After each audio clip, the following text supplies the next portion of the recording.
morning, everybody. Hello, hello, hello. Welcome to the stream. Good morning, Sammy. Welcome on in. Hold on, I gotta change this thing real quick. Hold on, before we begin here. Don't worry, I will unmute Mocha in a moment. She's being silenced right now. She's not allowed to say nothing. Hold on, where's my... Okay, here we go. Yes, okay. Alright. Welcome, everyone, to the Deezth Nuts. Oh, my TTS didn't go off. No, Mocha! No, hold on, I got you. I got you, Mocha. Hold on. No, Mocha, shh. I got it. Don't say anything. Don't say anything, Mocha. Shh. It's happening. It's delayed. That's all. It's delayed. No. It's just delayed. It's just, oh, it's so delayed. Ah, geez, what's going on in my TTS? Oh, it's so delayed. Oh, that's so weird how delayed it is. Deezth Nuts. Oh my god, look at that. It went off. That's crazy. Wow, that's crazy. It went off all by itself. I didn't even have to do it. God, I'm so good at my job. I'm so good at what I do. Hello, everyone. Oh, I can actually see she's trying. Hold on. Let me let her speak her mind, her piece. Hello. Oh, hello. Sorry, I'm eating. Did I catch you mid-bite? Yeah. Sorry. Oh, goodness. Well, everyone, welcome to another episode. I'm going to turn this soundtrack off. We're going to be listening to it in a second. Welcome to, I believe, what is this, episode 3 of Sir Brante? I can't count. I think it's 3. It's something like All I know is I'm going to look over at Sammy and just say 7. 7? 7. 7. 7. Sammy, she's saying 7. You son of a bitch! I don't know what is 7. You have just as much context as I do. 7. I still don't know what it is about, but 7. Oh, 7. 7. 7. 7. Well, I don't know about the number 7, but I do know about Sir Brante. Well, I guess he's not a Sir yet. I guess he's still a little, he's kind of still a little tyke of a guy. Yeah, he's just a little dude. I mean, he's like what, 11? Something like that. 12? Hold on, we'll see it in a moment. Don't forget to share your screen. Oh, wait, can I not hear you anymore? What happened? Are you talking? Why can't I hear you now? Hold on, that's so strange. Oh, I can't hear anything. Hold on, I know how to fix this. I don't know why it's doing it, but I know how to fix this. We're good now. We're good now. Okay, I got it. Jesus. My jazz solo. My jazz solo. No, my career. Oh, I'll never make it in the industry now. Don't forget to share your screen, Stinky. Yes, you are so correct. Thank you. Let me. And then, oh, it died. Sammy, will I ever get context? Hey, Cal 4, and I'm number 5. I actually don't know what he means. I don't know either. Okay. Yeah, okay. Okay, Maybe okay, I we'll can be learn one content day. with knowing that one day. I can be content with this. He's been saying weird stuff in my TTS lately, too, and not telling me what it is. I don't know what he's compiling, but I'm afraid of it a little bit. I don't know what scheme he's putting together. But he do be scheming. Dude, he do be scheming. He do genuinely be scheming. Mm-hmm. Oh my goodness, here we go. Deezth Nut, Chapter 2, Adolescence. The year is 1130, and the chapter is called... That's my birthday. Is it really? November 30. Oh my goodness. Congratulations for having the same birthday as the day of the year that it is in the game. That's pretty cool. Okay, we're 12 years old. So we're basically halfway through the game. I don't know if we're gonna live to 25. I believe in us. And it's interesting too because we don't have the outcome of our choices, so we could accidentally choose something that just murks us for the final time and not know that we did it. I think we'll be fine. Yeah, we'll be good. It's a part of my rebranding. Oh god. I don't even know what to say to that. So let's hope that you're gonna rebrand to something fun? Question mark? Rebrand these nuts. Oh my god! Don't brand those nuts. No, horrible. Brand them. them. Get the branding stick. Get the no, not the branding stick. God, if we get through this entire game without getting branded by someone, I will be impressed. I feel like that's very on the mark with this game. Didn't we almost get branded once already? I feel like you might be right. Yeah. I don't remember the specific context, but I feel like it came up once. Yeah, it did. Well, without further ado, we shall begin. Sammy, let me know if audio levels, they look fine to me, but if anything sounds weird on your end, just let me know. And I will kick us off. We're gonna go page by page, and here we go. A storm of expectations. Finally, the day comes when the teachers stop coming to the house. But before you can breathe a sigh of relief and put away the books, Father asks you to come to his study. I forgot that we're learning now. I forgot that we're in, like, homeschool I'm gonna be real, era. we skipped 1 week and I forgot everything. Hold on, I can go to, let me go to, our... I don't remember the, last things that happened. Okay, so oh yes, we met that, remember we met that lady who the she had, older like, blue bitch. skin? Yeah, she was all, like, Yeah, hoity-toity. why is she our first crush and I not don't the know. girl we saved? I could not tell you, frankly. Ugh. Um, Sophia should be our first love. She's so much more age appropriate and didn't look at us like we were trash. It's true. Maybe we just have a type, you know. We Unfortunately, like dommy mommies. we like dommy mommies. Listen, it's the culture, all right. We didn't ask for this. This is what we were developed into. This is our lot. This is our lot in life. We just have to accept it. Our lot is to suffer under a dommy mommy. I believe our grandfather, I don't know if he's home right now, but he's been kind of back and forth. We saw, Stefan for the first time in a long time. Yeah, and he's stinkier than before. He is stinkier than before. Oh, we made a friend. We met a friend on the street. Yes! Yeah. Love him. Fucking cannot remember his name, but I love him. I love Whatever him. your name is, man. It's my favorite guy. I remember there was an A in it. There was an Tomas, it's Tomas, right there. Tomas! Yes, it is Tomas. It's right there. It's right fucking there. We're so good at reading.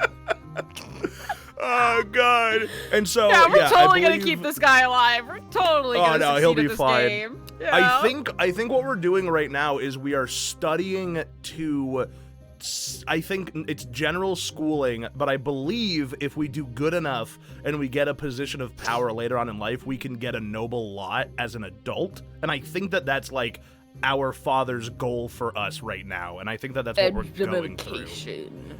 Education. Education. You've grown, my son. It's time for you to continue your education away from home. No! I've chosen a deserving school for you, Sir Tybor's School for the children of noblemen and well-off commoners.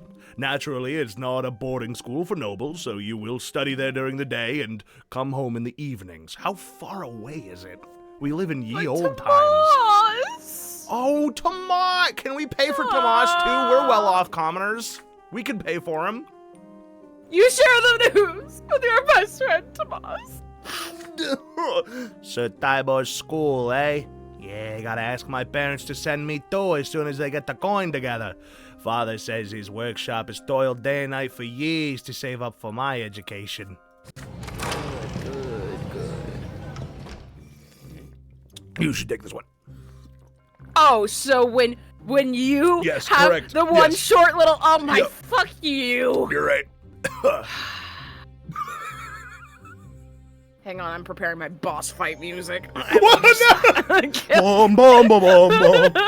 Oh, God. The school is based in an ancient estate of Arcanian design. The classrooms are tall and spacious with massive benches. The sounds of scraping quills and lectures on history and imperial law and theology echo under the vaulted ceilings. The rules are strict, the lessons tiring. Restless Tomas keeps getting distracted, and several times he gets his hand slapped with a stick for it. Every teacher demands flawless mastery of their subject. God, you know what, Sammy? I hope you're right. I hope they ask me for advanced calculus, and if we get it wrong, they just shoot. No, I don't know math. Just crumple into a heap. You've lost your second life. No. The fucking Dark Souls "you died" comes across the screen. Every day, Father asks you about your studies. You have already told him twice how Magra joined the Empire and how the Noble's Court of Honor is different from the Commoner's civil court in the city prefecture. But Father keeps pressuring you to work even harder. So, I guess even our law system is different from, like, Commoners to Noble? This fucking world is so pedantic. Yeah. When it is time to go to bed, Mother will not let you go to sleep until you recite a newly learned prayer for her. Okay, so we are still kind of close to home. We don't live at the school. Yeah, I think it's within, like, carriage distance. Okay. And when it is time to go to school, you promise her every day that you will behave with great humility and steer clear of insolent behavior. Speaking of insolent behavior! No! Sorry! I wish I had my own fucking bum. Start playing my boss music. Still live by the Commoner's lot, and that lot is hard work and suffering. Woohoo! I love it. Your first month in school draws to a close, and the teachers announce that there will be exams at the end of the month to determine the best and worst students in each subject. Oh, good. Lovely. Father insists that you devote all your spare time to studying law and history if you want to follow in his footsteps. But when you speak to Mother every day, you start considering theology. You still remember the revelations and divine visions that came to you in your earliest years. Do you mean when I fucking bit it? When I fucking died? You have only one more day until the exam. You have locked yourself away in your room. It is already getting late. Your desk is covered with handwritten notes surrounded by leather-bound books. Just looking at them makes you queasy, but you have to read through all of them again. At least for one of your subjects. Oh my god. Unfortunately, choices. The only part of my brain that got itched there was leather-bound books. I love books. I love a good book. Put that book in leather. Oh. Leather-bound. Leather-bound book. Get that naughty book all tied up. Ready to go. I'm gonna crease your pages. There's a nagging thought on your mind. Tomas ended up getting in big trouble the other day. He got in a fight with several boys who live next street. They heard about your wooden fortress and got in an outrage. Oh yeah, we found like a little alcove area. Yeah. The adage of the fortification built by commoners. They swore to dismantle it tonight. Tomas swore he would defend the fortress until the end. Oh my god, we have to pick between Tomas and books. Perhaps you should abandon the books and rescue the friend in need. But then you hear your little brother Nathan knocking at the door. He stands there shyly, not saying a word. He often does that, standing still and staying speechless until either you speak first or he runs away. But this time, he actually says something. Oh god, I can't. I love how every time I think that we are about to have to make a choice, they're like, but wait, there's more to choose. But wait, there's more! The door is locked. Are you okay, Deezth Nut? Is there anything I can do to help? That's really sweet, actually. Yeah. Oh god. Oh no. Is this me? Sorry. Your head is spinning. This is the last evening before the school exam. If you fail, your family will be very disappointed. You have to refresh your memory on law or theology, either one or the other. But Tomas and your fort are about to be stormed! Why today of all days? You grind your teeth in rage at the thought. Nathan is by the door, trying not to bother you. He wants to help you in the only way he can, for reasons known only to him. Will you accept his help? Okay. It looks like we don't have... If there are any unlocks here, I don't think any of these are unlocks. I think these are all our base options that you just get. So this is entirely up to us. I am scared, Mocha. I'm also scared. Like, first of all, why the fuck is Nathan a part of this? Like, that feels so left field and irrelevant. I feel like he wants to help us study.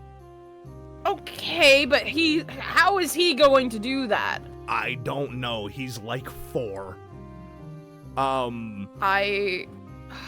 But I love Nathan. No, that is such a waste. Yeah. That is such a waste. That doesn't get anything But what if done. he has godly knowledge we don't know of? What if he's been touched by the twin gods? I highly doubt that.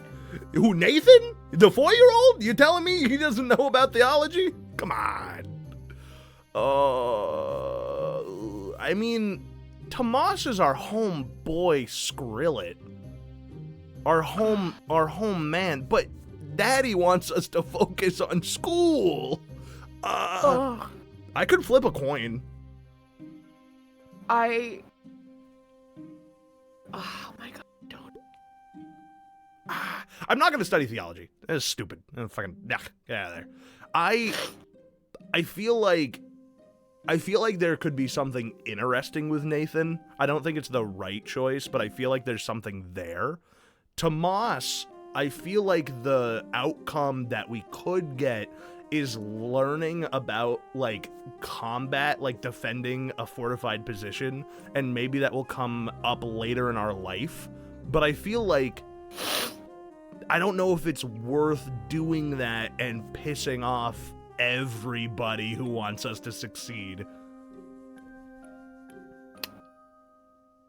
I have ADHD and decision paralysis, and this is setting both off. That is okay. If we save Tomas, we lose our one chance at success. I agree, but I would counter argue that helping Tomas secures a lifelong friend, and I feel like that is a really good thing for us. But also, Daddy wants us to study for school. That's the thing. We're gonna get in so much fucking trouble.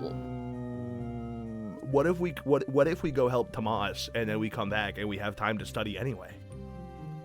I doubt we would. No, you're so right. I very much doubt it. Like, we're probably gonna get our asses beat. We'll have friendship, but we'll be beat up. We will not have studied. We'll be tired. And our dad will probably kick our ass. So we'll get even more beat up. What if we spend a moment with Nathan? I wonder if he would be willing to stay and study and, like, give us the notes while we go help Tomas. I don't think he's old enough or smart enough to study for us. You're forgetting he's 4! Okay. Yeah. He won't. Thank you, Sammy. You're right. He probably won't. Okay. It sounds to me like you're leaning... You know what? Yeah. I don't know what. I'm getting out my D&D dice. Oh shit. Okay. All right. I'm getting out my D&D dice. We're just gonna fucking roll, because I don't think we can make this choice. We'll say high roll. We'll go focus on school. Low roll. Well, no, I could do I have a D4. Oh shit. Okay. Yeah. Oh my god, you're right. So we'll just go 1 through 4. Yeah. Okay, all right. 1 through 4, completely random. Unless it's 3. I'm using the gay one. Nope, it's a 1 through 4. It's a 1 through 4. No, I don't want to study theology. You can't make me. No! Say no. 4. Nathan, no! Yeah, Nathan! No! I love my Nathan brother! Oh. Woohoo! You cannot help but pay attention to your brother's quiet, weak voice. You push the books away! Nathan runs to you and wraps his arms around your legs. Look at that adorable, presumably 4-year-old. Look at him. I want to pinch his sunken little cheeks. They should just leave you alone. They don't want you to get... I don't want you to get sick. What the fuck is he even talking about? I don't know. Warmth emanates from his hands. You're burning. You feel the burden of the responsibilities thrust upon you fall from your shoulders. At last you realize something. You could make your own decisions rather than submitting to the will of others. You laugh at this realization and feel a new spring in your step. Nathan laughs with joy when he feels this. He takes your hand and pulls you outside. Where the fuck are we going right now? Oh my god. No, we're just playing? We're just playing? No, bro. Can we go back? No, we can't. Oh. We've made our lot, now we lie in it. I hate our lot. I'm feeling so much fucking regret right now. It's okay. We gotta keep moving on. It's alright. You've studied enough. You spend the rest of the evening playing with your little brother, teaching him how to build a watchtower out of wooden planks, sticks, and old rags behind the house. Nathan's success in construction leaves much to be desired, like our choice, unlike his skill in covering himself with mud. Still, he is absolutely overjoyed. Are you not entertained by our little muddy boy? Come on! He's so happy. Oh no. The morning comes. You barely have time to wake up before you are walking to the menacing edifice of the school. The entire day is a constant flow of questions demanding answers. You give satisfactory responses on law and history. Although you are somewhat confused by the many technicalities and chronological orders, your knowledge of the interpretations of the lots leaves much to be desired. Your parents are dissatisfied with your performance. You know that you probably could have worked harder. Okay, hear me out. Okay, never mind. Let's go! It was worth it! It was No, all it worth wasn't! it! It Look, really wasn't! No! He loves us, though. Look, he's so happy. He's I just a don't little cheap. care! We fucking sucked at school, and our best friend probably got the shit beat out of him, and our fort is gone! Cal, both me and Mocha told you not to do Nathan, and as soon as you got a 4, you didn't even wait for Mocha to say something. Hey! We said we would go with the dice. I got the fucking mouse. We said go with die. We got 4. I clicked 4. You want to come at me for that? Bring it on! I was gonna ask for a reroll. We can't re-roll. We move Yes, on. we can! Look at our willpower. We are filled with power. We have 15. That's You like, have to read this line because I disagree with it. Still, you believe yesterday was not a waste of time. I feel that in my heart. In my soul. Yeah, no, if you had gotten a 3, you would have argued. I probably would have, yes. Yeah, you fucking... You're definitely not wrong. Your education continues.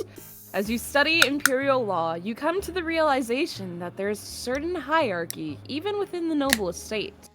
It seems your father's status is not quite equal to that of the more eminent human and Arknian gentry. Oh, God, you're telling me that we're still bowing and scraping? You return Agreed, home Sammy, agreed. with this new information at your disposal. Father asks you about school after dinner, as he always does. And what is the difference between nobles of the mantle and those of the sword, Deezth Nut? You already have an answer ready. The latter's status is hereditary, meaning that it is passed down from father to son. After the Arknians, nobles of the sword are the most eminent humans in the Empire. They own land and estates. They fill offices of the highest ranks, and the names of their bloodlines are preserved within the Great Blue Book. Nobility of the sword can only be granted only by the overseer of the province of the Emperor himself. Oh shit. Interesting. And how much are such eminent people addressed? With the honorific L before their last name, you respond. Sir Augustin L. Bourne, for example. Father pats you on the shoulder, clearly pleased. Yay! He doesn't hate us. I do. No! And what about the Arknian and their status? What have you learned about them? The Arknians stand above all human gentry. They are born to rule over humans regardless of their titles. No L is required when addressing them. They need no honorifics, for the names of their ancient dynasties are known to all. Father nods somberly. It's so Don't true. take my single I would fucking never! line. You just tried to! I am doing my best. Yes. What? How many fucking buttons do you have over there, man? A lot, actually. We can Too never many. be their equals. Do whatever an Arknian tells you and never defy them. Ever. And what about grandfather and me? Where do we stand as nobles? That is easy. Father and grandfather are nobles of the mantle. This title cannot be inherited, but it can be earned by any commoner as a reward for great service to the Empire in the Legion or as a civil servant. Interesting. I guess my favorite royal, Ratio El Bozo. Father suddenly grows quiet and looks you in the eye intently. Yes, and someday you will earn a noble title too, son. All in due time. Yes, Daddy, of course I will. I'm really good at it. Our boy! Sir Tabor's school teaches children of all stripes. Nobles of the mantle and low-born parents can send their sons here. And every passing day, the children of noblemen invent new ways to snub and bully the commoners. Most of the time, the bully leading them is Deezth, the son of the secretary for the city hall and a self-important slob. The sons of noblemen never pick on you, however. They know that your father has been ennobled by the mantle. Yeah, that's right. We got daddy privilege. However, Deezth and his retinue soon choose Tomas as their favorite victim. No! Time and time again, you ask your friend not to pay them any mind, but again and again, Tomas grows angry and snaps at their self-satisfied mockery. Why did we waste the night with our brother? We could have helped him all! Sorry, this is our chance. This is our chance to redeem ourselves in the eyes of Tomas. We need to be there for our boy. It is early morning. The students are busy flocking to the classroom for the next lesson. You wave Tomas over when you see him. He waves back at you, and then a bucket full of slop splashes on him. Needless to say, it's the work of, is it Deezth? I believe I say Deezth. You can say Deezth. I don't think it matters. Deezth and his entourage. You hear his familiar creaky laughter. Taylor's son stinks! How dare he sit next to decent folk? Tomas clenches his fists. You're dead, Deezth. He throws himself at Deezth's haughty entourage like a soldier ready to wage war. He attacks them first. This is just what they expected, so they're free to retaliate. He barely manages to makes one movement before 4 pairs of hands grab him at once. Deezth sneers and kicks your friend in the belly. Tomas gasps for air and starts coughing. You stand between them as Deezth readies another kick. The nobleman's son cocks an eyebrows. Why do you mingle with commoners? He asks. Your father is the noble of the mantle. You ought to be friends with your own kind. You're equals, not the dirt beneath your feet. See this curled up bald fist? That's me right fucking now. I'm gonna murder this child. Behind him, 4 boys hold Tomas down as he struggles furiously. The other students are watching you, frozen in fear. Deezth haughtily extends a hand to you. He clearly expects you to shake it. What will you do? Well, not fucking doing that. Oh, we could challenge him to single combat. That feels pretty noble. I feel like Tomas would approve of that. I feel like Tomas would like it, and I feel like although we might get in trouble, I feel like it's more noble than being a binky baby bitch. Well, get your hand off of that, so help me God. What is, well, it says that we need, is that saying that we need at least one relationship, or is it that it no, needs it's to saying be we'll one or lose lower? it. You think it's saying we'll lose it? Okay. Yeah, I want to kind of beat him up. Kick his ass. Kick his ass. Let's do it. Kick his ass. Ow, ow, ow, ow, ow. You do not shake his hand. Instead, you challenge Deezth to display at least some dignity by fighting you one-on-one. That is, if he considers himself a nobleman's son, of course. Deezth's face grows serious. There's no way for him to refuse this challenge in public. It's true. You want to play by the fucking, the civilization's rules? Let's do it. Let's fucking throw down. Deezth makes a sign, and Tomas is released and pushed to the floor. He gets back on his feet, cursing and itching to rush at them again. But you hold your friend back. The teacher of Imperial Law comes into the room just in time. Everybody immediately returns to their seats. A day full of lessons begins. You keep daydreaming of Deezth's face and how you're going to put an end to that nasty smile of his. I'm just gonna pull out a fucking blicky and blow him away. Let's catch that bastard together and clean his clock. He hurt me, not you. The deal has been made. You tell your friend. This is a matter of honor now. Tomas huffs angrily. but agrees. Deezth is already waiting for you in the narrow back street by the school, his retinue by his side.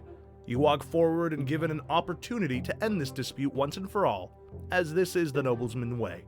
If you win this battle, Deezth and the other children of nobles will never pick on the commoners' sons again.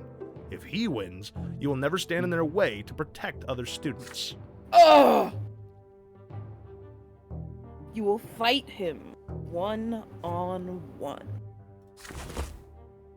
Do you want this one as well, or do you want me to take it? No. All right. We weren't. All right, You're not pulling this shit. You're so right. Deezth walks forward uncertainly. You both roll up your sleeves. You raise your fists in a fighting stance. Deezth tries to copy your movements. You hit him first. Deezth does manage to land several glancing blows, but he is fighting a losing battle. He has never been in a real street fight. Tomas nods in approval. You've learned a lot from him. Yes! Oh.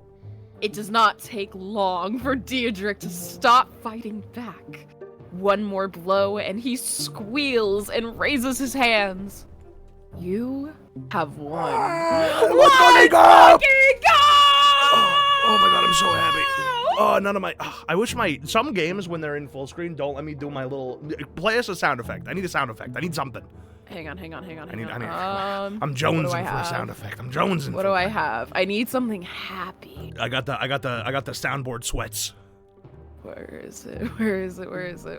I need something happy. Here we go. That's not happy. Maybe that's from his perspective. Yeah! There we go. Yeah! There we go. Hell yeah. Beautiful. You turn to the other nobleman's sons with a victorious look on your face. No more teasing. And if anyone else wants to so much as say one bad word about Tomas, they'll pay. Deezth's former retinue disperses silently. Let's go, Tomas! Okay, I'm really happier now. And we're honorable! I love that. That's how we might have to work in the system, but I'm gonna make it work for us. Yes! That's what we fucking need.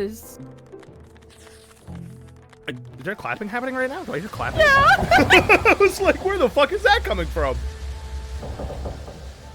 Your theology teachers tell you more about Deezth Nuts. Anazote, mine. It is more than just the provincial capital. It is also a sacred place blessed by the god. It is where the twin gods' first disciples spilled their blood, and from that blood grew the sacred silver tree. Its enormous foliage hangs over the city. You see its branches in the sky every day, but you have never approached the trunk of the tree yourself. Not yet. Today you will be well, there you go. You'll be taking your first trip to the silver tree. Your class is visiting a service to the great temple by the tree's very roots. Thanks to your theology teacher, you and the other students will witness this landmark of the twins' advent up close. Everybody is excited. Wow. Soon, you and the other boys enter the slums surrounding the church district of Anazote. How are we I've said Anazote, you can say Anazote. Anazote. Here's the thing, it's a fake world that is not real. I know, so but I'm realizing I don't know how to say any big words! The roots are pulsating under your feet. They spread underground all throughout the area. Pathetic, cramped hovels and filthy streets surround the trunk of the tree. They are the home to paupers, day laborers, and preachers. The people of the district bow humbly to you and point you towards the temple. They seem at peace despite the abject poverty in which they live. Cool. All who live directly beneath the tree are filled with its divine grace, your teacher says. People come here to make peace with the world and their fate in it. Your class is unusually quiet. Everyone is listening to the rustling of the leaves and the underground beating of the roots. Oh god! The sky above you is obscured by the tree's canopy. Can you imagine standing next to a tree that beats like a heart? Ooh. Wood. What? What do you mean wood? Wood! It's a tree! It's made out of Yeah, I was gonna say, how are we It's spelling made that? out of wood. Okay, alright, you're just describing. I get it. For a second there, I thought you said you were gonna fuck a tree. I don't know if that's good. I don't know if that works. That's a big tree. Oh, splinters. You find the temple of the twin gods right next to the tremendous trunk of the tree. It almost seems to be a part of it. There's a crowd there, pilgrims dressed in traveling crillos, paupers and beggars, common people of the city, and the occasional well-dressed noble. There are arguments among some people who are gathered in separate small groups. Many people are wandering around, staring upward at the tree's branches. I wonder if it's warm, the tree. Probably. The tree, oh my god. The tree That's a impresses big-ass you creek. with its might and the calm emanating from it. You are filled with a desire to sit down and think of the world, to learn something about yourself, to touch the silver white bark and hearken to the whispering leaves. You are distracted enough to fall back from the rest of your classmates. You notice a small path. It should take you right next to the trunk. A tall, red-haired woman walks out of the crowd of pilgrims. She is wearing a worn, white robe. She is no longer young, but her face is youthful and covered in freckles. Her hands clutch a book. You have never seen this lady pilgrim before, yet she looks at you almost as if she has recognized a lifelong friend. She beckons you and says her name, Matilda, a preacher from Astinia. What she says next shakes you to your very core. Do you want to read the lady's... Sure. It is commendable to see a young man so keen to learn the teachings of the twins, she says. Yet you will never follow the light of truth within the walls of the temple. Inside you will find only the lies about the lot, the erring words of Prophet Etasius, sanctified by the passage of centuries. Yet, anyone who sets out to read the accounts of the twins' own lives knows that they never so much as mentioned the lots. I love her. I love her. That's great. I love her. That's also a very frustrating thing to now learn that, I mean, of this course sounds it's like all Christianity, bullshit. Yeah, I was gonna say, honestly. for sure, Yeah. but fucked up. The red-haired preacher's words frighten you. They clash with everything you have heard from Mother. Everything you have been taught at school. The lots are a lie? You freeze in fear. Should you argue with Matilda, or ask her for more information? Or should you treat her as a madwoman and catch up with your classmates? So obviously I want more information. I would her. also love more information. Oh, who's this? You suddenly feel a small, warm hand grasp your own. You see a girl right next to you. She is just a little bit older than you, wearing a black dress, threadbare yet almost spotless. Her hair is covered by a handkerchief, with only a single golden lock showing. Her brown eyes are burning with rage, her hand pulling you away from the red-haired preacher. First of all, I can see all of her hair. Yeah, I was thinking the same thing. I was like, I don't know if that's I was like, quite that's right. not accurate. You stare in confusion at the strange young girl, your cheeks flushed by the sudden touch. There's just a bit of color on her cheeks too, but then she starts speaking to you quickly. Don't listen to her! She's dangerous. Come to the temple with me. Only there will you see the truth. That's so strange. Whose turn is this? You. Okay. You stand there surrounded by the crowd of praying pilgrims and the sounds of shuffling feet, torn between two people you have never seen, and each of them expects you to follow her. But all the while you hear the whispering in the wind of the tree's branches. The branches read it shout for you, almost as if the tree wishes to speak to you itself. Can you hear its voice? No, I don't have insight. No, we probably would have been able to if we had fucking done the right choice instead of playing with our brother!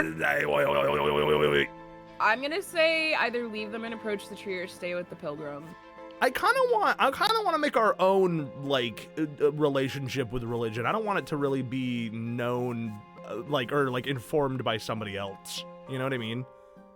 Sure, let's go to the tree then. Fuck it, yeah, why not? I mean, I like the red-haired pilgrim too, but I feel like we might reach the same conclusion as what she's trying to tell us. The tree is beautiful. The silver white foliage stretches and spreads towards the sky, held aloft by a trunk so thick it would be a challenge to walk around it. The leaves rustle and whisper peacefully in the wind. The tree, it seems to speak to you. Cal, can I humbly request 5 minutes of your time whenever you can? After stream, yes, but we read, and reading takes so much of my effort and attention. You walk away from the odd-looking preacher and the young acolyte, ignoring them. Hey, come back! As they call out to you. You walk around the temple in the crowd of people, getting closer to the tree with every step. Then you extend a shaking hand and touch the bark. It is unusually warm, called it. You can feel the pulse beneath the roots. The tree is alive. No shit, Sherlock! Nature's alive! The roots are so gigantic they form large grottos, spaces of air embraced by the roots and the ground. You squeeze into one of those grottos. It is unusually bright and quiet, shielded from the noise of Anizat. Right now, there's only you in the tree. Yeah, I can tell it's about to fucking fall on me from the sounds of it. You sit down. There are leaves rustling all around you. The only noise you hear is the beating pulse of life that flows through the tree. And this pulse beats in time with your own heart. You feel clarity and calmness, free of doubt and frustration. The tree speaks to you. Or are they your own thoughts? So strange, unfamiliar, and eye-opening. These thoughts speak of soothing love, and of crystal-clear law, and of love and law intertwining to bring the miracle of life to you. You stop slouching, and your frown becomes a light smile. Hours pass like fleeting seconds. Wow. This book, I mean, it's a game, but this book has, like, a really good sense of, like, feeling to it. Like, I always find myself kind of, like, wanting to, like, put on a little smile or, like, take a breath whenever it's describing stuff like that. Yeah, I really like this writing style. Mm-hmm. Like, there's a couple of parts where, like, you can tell that they might not have had time to do, like, a read-over, like, a second time for certain parts. But, like, I think it's overshadowed by, like, just how good the writing actually is. Absolutely. Mm-hmm. It's also reading. Maybe at the end of stream. I don't really want to break up stream, if that's okay, Sammy. I mean, it is. Either that or, like, after, like, a big, like, chapter, like, like, break. Exactly. You lose track of time until you overhear someone shouting your name. Alas, it's time to leave this grotto. The sun is setting over Anizat now. The day was quick to pass. Your teacher frowns, ready to scold you. You mumble an explanation and say you are ready to be punished for disobedience. Yet instead, the teacher nods in understanding. Wow. You keep looking back at the tree all the way home. Whatever happened to you today, you find it difficult to put into words. I love how much willpower we have. We need to use it for something at some point. Yeah. Because we are brimming with energy. We're walking around like fucking Ultra Instinct Goku, flames licking our fucking air around us. Jesus Christ. I'm really sad we missed out on the epiphany, though. Like, I think what we experienced was still good, but I wanted that epiphany. I think, if I remember correctly, there's a thing that shows when I believe the epiphany was, do you remember? Yeah, the revelation of the tree. Yeah, I feel like that would have been around, I think it was, actually, when was the last time we had a chance to go to the tree? I don't even remember. No, this is our first time being there. That was the chance to get the epiphany. It literally said, right. like, let yourself have the epiphany. So I think what would have happened is I think if we had studied theology, I think we would have gotten the insight that we would have needed in order to get the epiphany. So we made a very wrong choice. It's your turn. Thank you. Another school day has ended. You are making your way home, still mulling over the things you learned from your teachers. The founding of the Empire, the eternal and unshakable rule of a single dynasty, the 3 estates, each with its own rights. What an odd sort of order the world has, and yet so mysterious. At least, it sounds that way when your teachers talk about it. Mother is waiting for you on the porch. She smiles gently when she sees you, and yet her expression still shows great concern. Father left on a trip to several distant margin towns a few days ago. Since then, Mother has been trying to tell you something, but she seems uncertain. Oh? Interesting. Also, your mic's a little quiet. Oh, that's much better. Son, could you put your things away and come pray with me? Damn it, again, Mom? Jesus. You join Mother in a prayer to the twins. She prays with fervent sincerity. Okay, well now I feel bad for making fun of her. Her head bowed low, reciting the words of obedience. To them in their greater design in a barely audible whisper. You repeat after her, just as she taught you ever since you were a little boy. When the prayer ends, Mother sighs and turns. Deezth Nut, my son. You are 13 now. You'll be grown soon. It's time you learned about certain things that are important to our family. Difficult things. It's about your father and me. About our marriage. Are you guys getting a divorce? Is it my fault? Oh. You gaze curiously into Mother's eyes. I'm sure you've wondered about this before.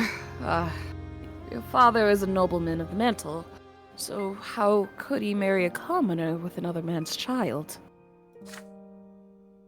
But you see, Deezth Nut, your father, when his first wife, Amelia Elborn, died, it was a painful blow to him. He lost the will to live, lost all purpose.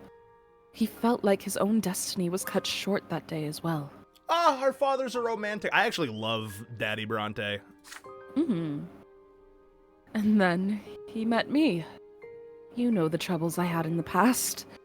I went to the prefecture as a petitioner to ask them for help, protection, justice. When I was a young girl, I worked at a small shop that sold crockery and dishes. A nobleman took a liking to me. May his name be forever forgotten. The twins know I was humbled and honored by his lot to rule. But he took me by force. Oh, jeez. Mother falls silent, summoning the courage to continue. Gloria is that nobleman's daughter. But he was outraged. How could I have gall to burden him with low-born progeny? He turned me out on the street with that little baby girl in my arms. I don't understand. I made this lady have sex with me and then she had a baby. This is ridiculous. How did that even happen? Deadass. Mother's voice is shaking now. You take her hand tenderly. I had no home, no honor, nowhere to go, no one to help me. When I went to the prefecture, I didn't really think the judges there would help me find justice against my former master. But when Sir Robert heard my plea, his eyes met mine. And I believe that at that very moment, the twins themselves granted me the gift of their love. Your father told me that there was nothing he could do to make that detestable nobleman marry me. But he would never abandon me and baby Gloria. And if I agreed, he would take me into his own home. Wow. I love this man. Mm-hmm. Tears are running down Mother's cheeks. And I knew it, my son. I knew how much his honor and reputation would suffer. But caring for me brought him back to life. Oh. It's like he experienced another sacrament.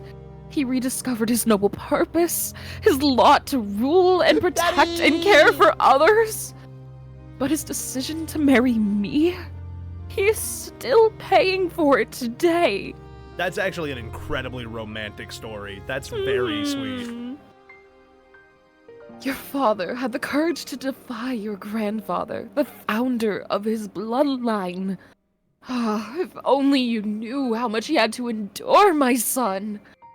Ah, if only you knew the despicable rumors we heard about the Brontes all over Anazote. It was only thanks to the efforts of Sir Gregor that the Bronte bloodline managed to hang on to what little remained of its reputation. And now the noble families have all but forgotten about that scandal. Thank the twins. Mother falls silent. She looks at you intently. Do you understand what she's telling you? My son, I'm not telling you this just to share the pain of my past. I have no reason to complain. Even Sir Gregor has accepted me through gritted teeth. Nah, fuck that guy. But you need to understand the heavy burden our family must bear, including our own scandalous marriage and Gloria's foul origin. And Gloria, she can never be a Brante. Even if the elder Brontes agreed, the news would stir up the old scandal in the minds of high society. And if that were to happen, Deezth Nut, they would see even your birth as illegitimate. Mother sighs heavily. Did you just sigh, or was that the game? That was the game. That was, I thought it was. I was like, oh, that's strange. Yeah. What I told you just now is something you have to know, son. You are about to enter adult life. By my lot, I must be humble. I cannot tell you how to treat your family. But may I ask you a question? Now that you know all of this, do you still see Gloria as your sister? I mean, yes. Of course we fucking do! No of course, hesitation! yeah. Just What click the it! fuck? Yeah, Just absolutely. click it! Yeah. No hesitation! We No- love Gloria! No thoughts, head empty, love my sister. Filled with determination. Oh my god, it's Undertale. You assure Mother and Gloria that Gloria is and will always be your sister. You want Gloria to be a Bronte too. You want her to be part of the family. Who cares what the nobles of Anazat say? Mother beams with quiet joy when she hears this. Oh, Deezth Nut! If only you knew how happy you would make me to have our family united at last. Shut up, Cal. What? Nice. It's just a little giggle about our silly little name. However, the joy on her face quickly gives way to concern. But I already owe good Sir Robert a debt I can never repay. He's given my daughter so much. A home, an education, his care and advice. Bronte bloodline could suffer so much from Gloria's existence. We should all just learn to accept her status as it is. It's very sad because like you can really see just how much she's like accepted like her lot in life and just been like, well, it's the way it is, so there's nothing I can do about it, so I guess I'll just move on. And like that's how she deals with it. It's very sad that she's like, I guess my daughter will just deal with it too, because that's what I did. It's very sad. Just then, you hear Gloria carefully knock on the door of Mother's chambers. Mother! Deezth Nut! I couldn't find you! You happily greet your sister. Yes, she is your sister. Oh. No old secrets can ever change that. Mother gives you and Gloria a kiss on the forehead and returns to her prayers. Oh, despite everything, it's still you, and you still love your sister. That is very good, Tarmac. Very sweet. You and your sister walk downstairs together. Mother is alone by her bedside now, thanking the twins with a quiet prayer for the Bronte family they have given her. You hope they can hear her. Relationship +1 with Gloria. And with our mommy. Yay! That was nice. That was very nice. I feel very, very good about that conversation. I have newfound respect for Mama Bronte. I get it. Agreed. I She's think we lived a needed very to hard life. I think we needed to rekindle some of our sympathy for her. It's been a while. Yeah, well, I mean, she was very rough when Gregor first came by, but with the added context of just how indebted she feels to the family, I think it makes a lot more sense why she was losing her fucking mind under that. Like, she really does have no autonomy in her life. It's very sad. Yeah. You are 13 now. Another theology lesson. Today's sermon is about the priests and why the clergy is the only one of the 3 estates with the right to interpret the lots and guide the other 2 estates accordingly. Tomas sits next to you, huffing and puffing as he fervently writes down the teacher's every word. But you've heard all this from Mother many times before, so you take this moment to daydream a little. Father promised to take you to the capital once your studies are complete. Oh, hell yeah.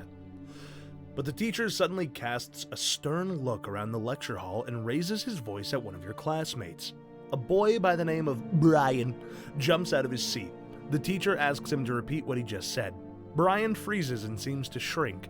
He tries to muster a reply, but nothing comes out.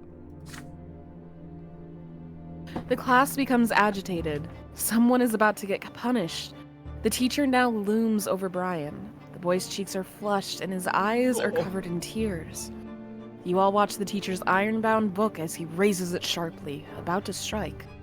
Brian shrieks and raises a hand in front of him. I'm sorry, did you say iron-bound book? Of book weapon? Yep. Jesus Christ. A sudden flash. The teacher, oh my god. The teacher screams and buries his face in his arms. His hair is ablaze, and his skin is covered in horrible burns. It's magic. Real magic. Just like in the books about the Magra Rebellion. The class freezes in shock. There's a dull thud as the iron-bound book falls to the floor. Whoa. Holy shitteroo. Yeah, that's fuck. I keep forgetting that magic exists in this universe. I love low fantasy. Yeah. Like, low fantasy is so good. Oh, it's so good. Brian's hysterical laughter rends the silence. He stands up from his bench, fire in his eyes and sparks on his fingertips. There are screams now. Students run for the door. The teacher tries to extinguish his burning hair. Brian snaps his fingers, and the book of Isatius on the desk turns into pillars of flame. He laughs and raises his arms, and the curtains catch fire. Oh my god, he's going full Pop carry. off, little guy! Yeah, seriously. The screams grow louder as the fire howls. Brian's face is tense and violent. His mouth is spewing flames. His whole body is shaking with laughter. He steps toward the door. You and Tomas glance at each other. He's gonna burn the whole school down! Your friend's determination makes you brave. You run behind Brian and knock him off his feet. You both tumble to the floor. Even through his clothes, his body sears your flesh. Brian screams, convulses, and grabs Tomas by the shoulders with his burning hands. Tomas howls but stays put, then knocks Brian senseless with several fierce blows to the head. There are servants fussing around the room now. They put out the fire and take away the teacher, his body covered in horrible burns. You and Tomas remain next to Brian, who's lying on the floor, silent. Soon 3 men in black cloaks enter the doors of the school, each bearing an edict sealed in silver. The Inquisition! You and Tomas... No one ever expects the Spanish Inquisition! I literally didn't expect them! You and Tomas are told to step away from the witch. They lock Brian's neck in a silver collar and take him away. Bye, Brian. You just didn't want to be beat! It's true. Oh. One of the Inquisitors remains behind to tell the students what happened. That was magic, he explains. The ungodly power that twists the minds of the men into savage instruments of murder. Only the sacred shackles of silver can hold it at bay. Only the power of the twins can save us all from its evil grasp. The next day, you are forbidden from ever mentioning Brian's name again. He is no more. I'm a little mad that we didn't get rewarded for stopping him. I think that because I think the framing of it is that this is like the first time magic has popped up in a really long time. I know, but we stopped him. We deserve a reward. I agree. First of all, I agree with you 100%. I do wonder. My theory on magic is at least in this universe, is if the twin gods made everybody, wouldn't they also be the source of magic that they have? Exactly. Oh, we just get free relationship from that. Let's go. Okay. I'll take it. So we got a little reward. Yeah. We didn't really have to make any choices, but I wonder if we had a worse relationship with Tomas, if that would have gone differently. Probably. Yeah. Brian who? Honestly, doesn't matter. He's definitely dead now, and we didn't really get My to know nephew's him. name is Brian. No! Brian. No, my nephew. Okay, Saruka, welcome to the stream. Whose turn is this? You. Okay. A great day looms ahead. 100 years ago, Uther Tempest was anointed to rule over the Empire. Blessed by the twins themselves, the Emperor reign continues into its 2nd century. Oh my god, okay, so he's like, at least like 150. Celebrations in honor of the Tempest dynasty are held throughout the city, and the school is closed for 2 weeks. Let's fucking go, Gesundheit.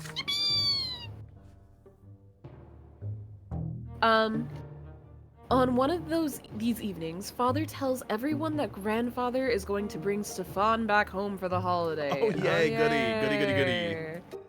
They say families should celebrate the day of anointment together. You could benefit from your elder brother's company. With his noble education, Stefan might be able to teach you how noblemen are supposed to act. I doubt he will. No, I doubt he will too. Soon Stefan... God, he looks like a fucking orc. I think I said that last time too, but he just looks like a shitter. Yeah. Soon Stefan arrives. He now handles himself differently. When it comes to ordering servants around and ignoring Gloria, he is still Grandfather's double. But he is more grown up now, and far less haughty to you. Oh. It is a dark winter evening. A damp, cold wind sweeps through the city from the barren lands of Magra. You and Stefan are sitting in the library. He is telling you all about Eterna, the capital of the Empire. It is full of so many wonders. The Imperial Palace, the enormous Temple of the Twins, the Military Academy, the Imperial College. You have read so much about these places, yet he has seen them firsthand. Nathan enters the library. He looks concerned. Not gonna lie, I will say I am a little glad that Stefan is like telling us about all this and he isn't just like, I'm too good to talk to you. Yeah, I think Stefan is going to be... I think if we manage our relationships with our family, I don't think Stefan is like a villain. I think he's just being taught by an asshole to be an asshole. And I think some of his true personality kind of shines through a little bit. But I think he's in just like mega brainwash territory right now. I can't find Gloria. I looked everywhere. She's not in the attic, not in the sitting room, not in the kitchen. I heard she wanted to sneak off to the ruins of Char Melania's palace. She could be lost in there. You and Stefan exchange looks. Char Melanides, the rebellious duke. The ruins of his palace are a dangerous place. Some children claim his tainted magic still lingers there. Which means you absolutely have to make your way there and back again to prove you are not afraid of the long-dead witch. Your brother tells you to wait, he leaves, and soon you return. And soon returns with his sword in its sheath. Oh, I thought he was gonna go tell his fucking grandfather. Hell yeah, let's go! I thought it was just gonna be a wait, don't go! Get ready, Deezth Nut. We're going to rescue Gloria. She must have gone to the ruins in search of inspiration for another one of her little rhymes. The two of you instruct Nathan to tell your parents you've gone for a walk in the square. You and your elder brother head outside. You are confused by Stefan's actions. He refuses to treat Gloria like a human being, so why is he still so determined to rescue her? Stefan notices your expression. Yeah, no, I have the same question. Are you wondering why I care about Gloria all of a sudden? I can't act in any other way, can I? The law of honor compels me to protect my family. Gloria will never be a Brante, but father still took her into our house. I must respect his seniority and defend Gloria like she is one of our own. You are a Brante too, noble or not, which means it is your duty to aid me. Squire, little squire boy, little stinky squire. Okay. I feel like that last part. You know what? I can accept that though. I can get on board. You know what? Whatever excuse you need to take care of your family, if that's how you got to do it, fine. I'm glad that you're not being an asshole. Every time you do Stefan's voice, he becomes more and more papyrus. It's on it. 90% is because I don't remember what his voice was last time, and also I don't know. They're 13 now. Their voices are changing. I guess his is just getting more skeletal. The ruins of Char Melanides' palace span an entire district. Holy shit. The palace was abandoned centuries ago, and its remnants are overgrown with thick underbrush. The ruined palace is empty. Nothing but cold wind blows over crumbling brickwork. Even the worst scum of the land steer clear of this place. You make your way through the ruins until you spot scattered sheets of paper covered in writing. Your sister's writing. You hear loud laughter coming from behind a dilapidated stone wall nearby. You pull yourself up over to peer over it. Gloria is lying on the ground face down, twitching and sobbing. A gaggle of drunk young thugs surround her, cackling and swinging their arms about. I'm trying to mentally image what that looks Yeah. like. They're just like ho ho ho ho ho, Swinging around. swinging their arms around. Yeah, I was like, without that last part, I would have been like, oh no, but with that last part, I'm like, yeah. Maybe they're goofy guys and they accidentally ran into her. We should give them the benefit of the doubt. You hear their shouts. Look at the lass lying here rhyming words together. She thinks she's all noble. But don't you worry, you low-born tart. We're gonna teach you your place. One of the louds spits at Gloria as she lies there. Okay, never mind, they suck. Let's go stab them? Question mark? Sure. Get away from her this instant, you bastards, or I will spill your guts. They respond with mocking laughter. Stefan draws his sword. The street thugs recoil in fear, but they soon notice that he's only one armed man against many. They start reaching out for sticks and stone. Stay by my side. Don't let them flank me. Stefan's hand shakes, but he looks ready for battle. He is outnumbered. For a moment, you hesitate. Perhaps it might be better to run for the nearby district and call for guards.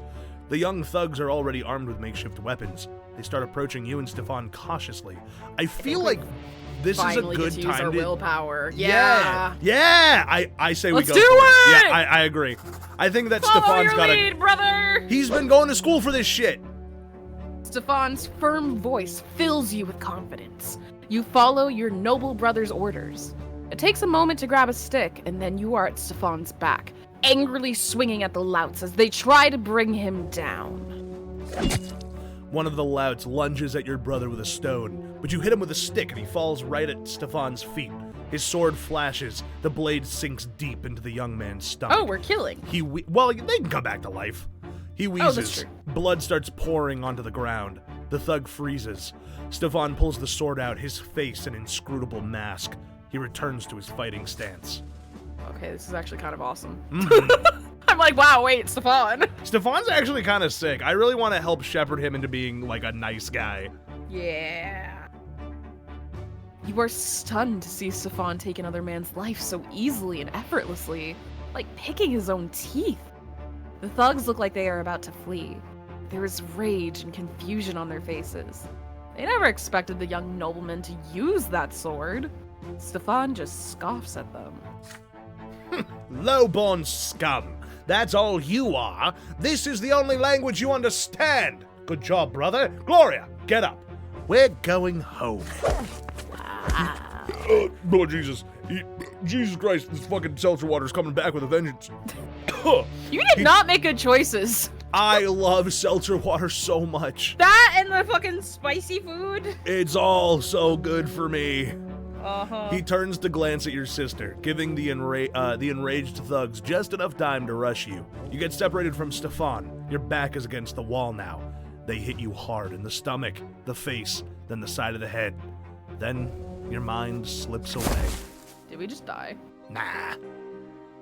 When the darkness disperses, you find yourself lying in your bed.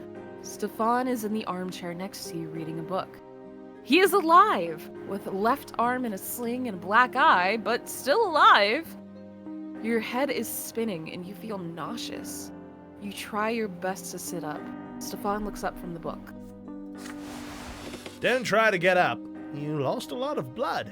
I suppose that was a few thugs too many for a single warrior, even with good backup. I'm impressed. We fought like an army. The noble orders, the commoner obeys, all according to our lots. We defended the family's honor together. You know, brother, the nobleman's lot is also a great burden that few are able to bear. It takes courage, not to fight everything you see, but to do your duty. Each and every decision a nobleman makes becomes a part of his family's legacy, flowing into the blood tide forever. I think about it often, I'm sure you do. A nobleman mustn't act weak. A noble mustn't suffer like people of the low-born lot. A noble must rule over them wisely. A noble must ensure that they have work to do. It's not merely your own lot to have to look after. You have to ensure that 1,000 others can live their lot as well. And there are so many more matters to take care of. Oh, honor, dignity, tradition. It's tough. But it's what it takes to be a nobleman. Do you understand what I'm talking about? No. There's approval in your brother's eyes. For the first time in a long while. It was a pleasure to fight side by side, brother. Oh. I wish he had given us a little bit more praise instead of talking about his own struggles, but yeah, he's very self what do you call it? Focused. yeah. We are actually almost a noble in terms of honor, which is insane. Let's go! Like, I don't think it'll actually make us a noble, but I think it's really cool Yeah. that we are building this stat so quickly.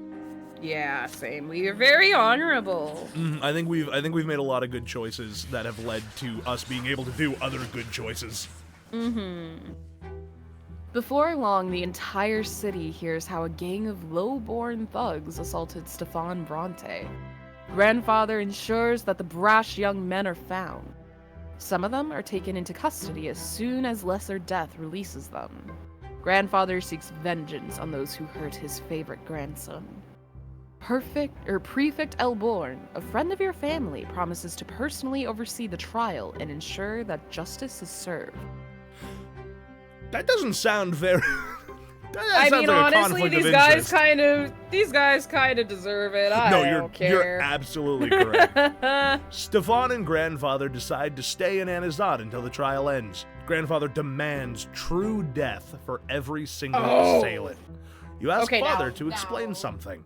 How can a legal court sentence criminals to true death? How can worldly judgment overrule the twins' law? Your words are true, my son. Their law is second to none. Yet the twin gods also made the empire and all its ways. The court of law exists to execute the laws of heaven here in the world. Should the court of law sentence a person to death, the law high above will always enforce it, and so every execution brings true death. Oh. Wow. That's very... so, I wonder if they... I'm interested to see if they use a specific implement to truly kill someone, or if it's just, if it is like in a court of law. I think they just kill them over and over. Maybe. I don't know. I kind of want to go. It's kind of fucked up. I kind of want to go see this execution. For learning purposes. The commoners who assaulted Stefan, a born nobleman, have committed a grave offense. There's no doubt about that. And yet, according to the Emperor's decree, even commoners have the right to defend themselves when they're about to face true death. This means that all of us will have to appear at the trial and testify before the court. Oh, we get to watch. I am very glad. Got what you wanted. I'm literally getting what I wanted. Yep. Is this me? Evening comes. Gloria visits your room. She looks crestfallen and her fingers keep reaching for her long hair. Aw. You put away your school books and ask what is bothering her. The trial is tomorrow. I thought I was going to appear there too, as an eyewitness. After all, the whole mess started because of me. But Sir Robert isn't even going to mention that I was there. Can you imagine? He says it would ruin the case. I kind of agree with him, Gloria. Not in a bad way, but like maybe we keep you kind of a tentative sort of position you're in, my dear sister. You got to be careful. Why am I always in the way? Nobody ever mentions me. Nobody has to listen to me. It's like I don't even exist. And I thought Stefan standing up for me finally meant something. Maybe I would finally become a part of the family. But no, everything is back to usual now. Ugh. Gloria tries her... Oh, who is it? I don't remember. Keep going. I don't either. Gloria tries her best to hold back the tears. You do your best to comfort her. Father just needs to keep the family out of trouble. If Sir Robert believes that I only bring trouble, why did he took me into the house? Why did he take me into the house at all? Gloria, don't do that. Gloria runs away. You return to your books, but you can't help but get lost in thought. What if they told the court you weren't there either? How would you feel then? There's a knock at the door. It is Father. He closes the door behind him and sits next to you. There's an exhausted look about him. Is it bad that I, kind of wouldn't care? I don't think it's bad. I don't think I would care either, to be completely honest. It's Sean? As long as, the shit's handled, you know? Yeah, I think it's more important that the people who are dangerous are, taken care of. I personally don't believe in the full death penalty, but, I think it's, if law has to be dished out and Gloria being there is going to make it harder for them to mete out that justice, maybe we can keep it under wraps this once, you know? Yeah, it's not like she, I can understand, I think she's probably using that to kind of as her emotional scapegoat. I think she's more probably upset about the fact that Stefan's still treating her the same despite saving her. And she's using this as her subject of anguish because it's something more that she can emotionally attack. Yeah. But honestly, it doesn't matter if they mention her or not. Sorry, it doesn't really make a difference. Yeah, and I feel like if we do mention her, having the nobles reminded of her would be bad for not just her but the family. I feel like there are so many reasons to not bring up that she was there writing, which she's not supposed to do. In a place she wasn't supposed to be at. Not supposed to be there, not supposed to be doing it, and then the fact, no. Yeah, I agree 100%. Son, you will be testifying before the court tomorrow. Please remember what I'm about to tell you. Gloria wasn't at the ruins at all. You went there with your brother to inspect this historic site. The low-born men insulted Stefan first and then attacked him. Stefan had managed to deal with the assailants on his own by the time the gods intervened. Okay, that part upsets me. Yeah, that's fine. Come on, I was there too. Gloria will cast suspicion on the case. If we mention her very existence to the court, the reputation of the family will suffer. Your grandfather will never forgive me if that happens. Do not let me down. We are all counting on you. I don't like lying.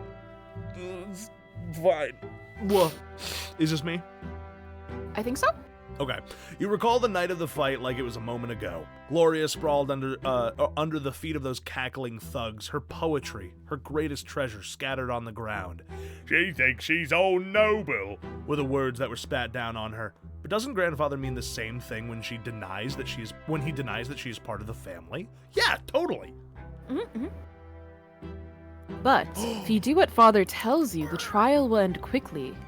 Those commoners will face true death for assaulting a noble. If you mention Gloria, things will get complicated, and you cannot predict how the trial will end. Which is more important to you? What is right, and what is just? We're so determined, and he loves us. What if we changed his mind? What would that get us, though? So, I'm the first in line. That's what I'm saying. I think that supporting father is good, and I think all of our arguments make a lot of sense. I do also kind of want to, be in the position of changing this world, and I wonder if part of that is getting Robert Brante more on the side of justice over, or, what is right and what is just, to maybe be more of a gray area than what he currently sees as just fulfilling his father's wishes. Does it spend willpower? Yes, it is willpower and it is relation. Fuck it. Fuck it. What's the worst that could happen? Fuck it. What's the worst that could? Fuck it. If only for the ABBA reference. If only for ABBA. You look father straight in the eye and tell him what you think. You are not going to bear false witness in court. He is a judge himself. How can he make you lie to Sir Elborn? And what of Honestly, Gloria? that's fair. Is she not a Brante too? Does she not deserve justice? Or maybe grandfather is right, and she's just a freeloader who deserves nothing but shame. If so, then how come father agreed to take her into his home and under his protection? Oh. Saying this to father is tough. Deep inside, you pray he hears no weakness in your voice and sees no blood rushing to your cheeks. But it seems he is listening to you intently. The wrinkles on his forehead grow deeper as his fingers stammer out a staccato against the armrest. Ooh, that's good. That's good imagery right there. This is going to be tough, son. But you're right. You are right. I took Gloria into my home, and so I must protect her like my own daughter. This was my decision, and I must stand by it. I will speak with Stefan in the morning. Now I pray your grandfather never hears of my change of heart. Oh, he's absolutely going to. Oh yeah, no, he's gonna be fucking... You bang that gavel, mister. The day comes. The trial takes place in the lesser hall of the city prefecture. Sir Elborn himself presides as the judge. You are the first to testify in court. You tell the court the truth about that night. How the thugs humiliated Gloria, how Stefan and you came to help her, and how Stefan defended his half-sister. Out of the corner of your eye, you watch grandfather's face grow red, yet he remains silent. Yeah, maybe fucking shut. Can you imagine being that old and that powerful and the only thing you give a fuck about is your reputation? Dude, Deadass. You're like 80 years old. Shut up and die. Nobody cares. There are confused whispers in the hall. The commoners on trial cry out, "It's the truth! Gloria was reciting poetry and they simply told her she was defying her lot." The situation has changed. By this account, Stefan was not acting in defense of himself or another. He merely assaulted them first in order to retaliate against those who had insulted his half-sister. You spread your feet to stand firm and inhale before you speak next. You ask the hall, is it not a nobleman's duty to honor his family name? Gloria does not have the Brante name, but your father took her into his home.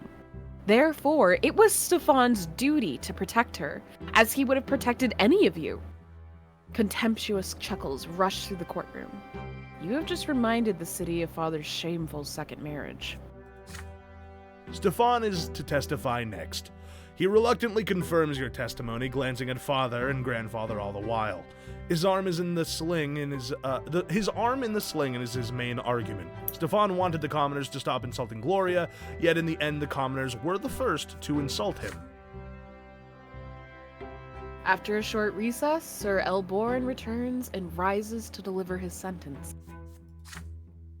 Oh god, I have no... Oh, I think I did his voice once. I remember. The court of Anizard finds you guilty of assault... Are you cutting your nails right now? How did you know? I can just hear very quietly in the background this click, click. I was like, that sounds exactly like a nail clipper. One of them was longer than the other, so it was bothering me. It's fine. I just thought it was funny. Oh, fuck. That's so funny.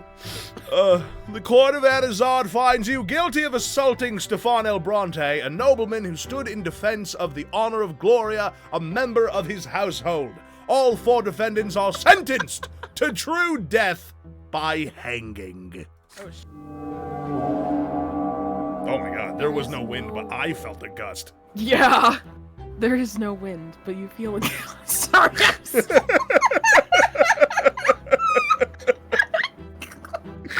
There is no wind, but you feel a gust sweep through the hall.